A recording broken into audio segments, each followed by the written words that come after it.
Diana Obono, la France est-elle en train de se renier ou alors de se protéger?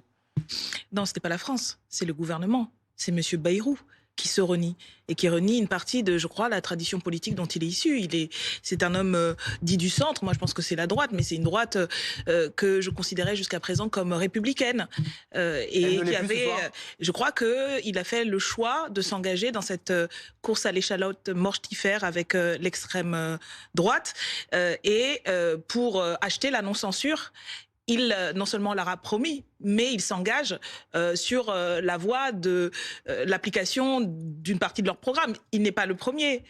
Monsieur Attal l'avait déjà fait justement lors du vote de la précédente loi immigration, énième loi immigration, qui avait déjà remis en cause, enfin en tout cas, il y avait eu cette tentative de remise en cause du droit de sol, du droit d'accès à la nationalité.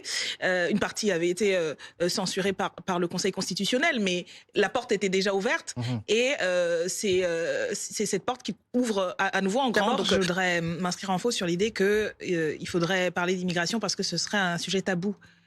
On en parle de manière systématique depuis les 40-50 dernières années.